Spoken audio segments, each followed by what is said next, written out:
President Donald Trump will remove Iraq from a list of countries targeted in a U.S. travel ban when he is expected to sign a new executive order on Monday after his controversial first attempt was blocked in the courts, a White House source said.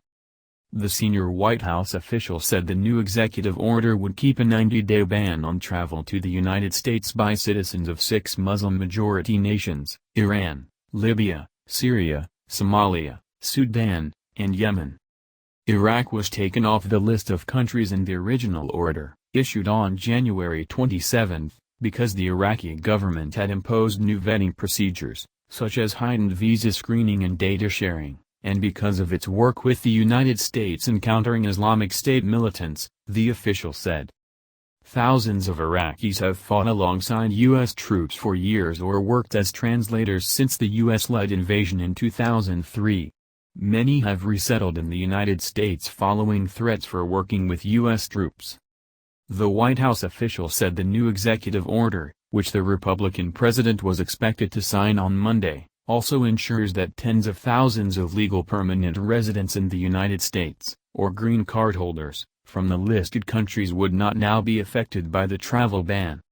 More than 24 lawsuits were filed in U.S. courts against the original travel ban, and the state of Washington succeeded in having it suspended by the Ninth Circuit Court of Appeals by arguing that it violated constitutional protections against religious discrimination.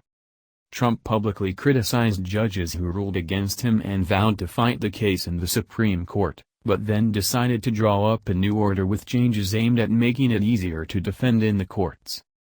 Disruptions. While the first order imposed restrictions immediately, the new directive would have an as yet undefined implementation delay to limit the disruptions that created havoc for some travelers, the official said. Refugees who are in transit and have already been approved would be able to travel to the United States. Trump's original order barred travelers from the 7 nations from entering for 90 days and all refugees for 120 days. Refugees from Syria were to be banned indefinitely, but under the new order they are not given separate treatment. This executive order has scrapped the division and the indefinite suspension, and has collapsed them into a single category of a 120-day suspension, the official said. During the presidential election campaign last year, Trump called for a temporary ban on all Muslims entering the United States. He said his initial executive order issued just a week after he took office was needed to head off attacks by Islamist militants.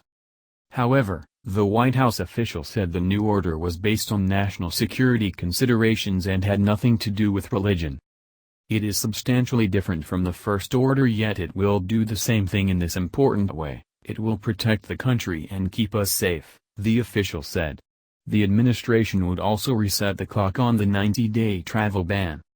The official said U.S. government agencies would determine whether Syria or other nations had made sufficient security improvements to be taken back into the refugee admissions program. The new order launches a 90-day period for the Department of Homeland Security, DHS, to define a new series of requirements for countries to have full participation in U.S. entry programs.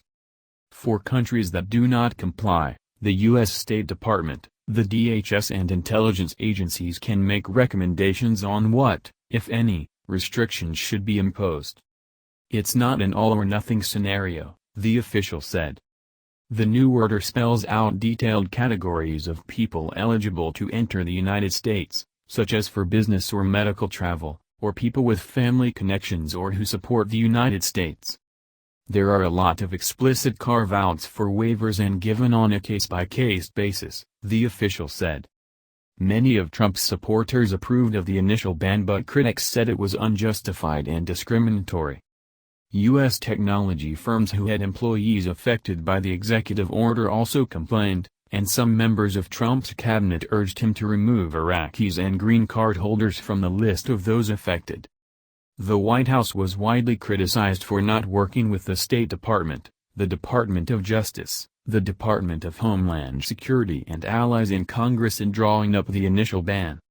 The confusion that caused led to a weekend of chaos, legal wrangling and protests in cities and at major airports across the United States.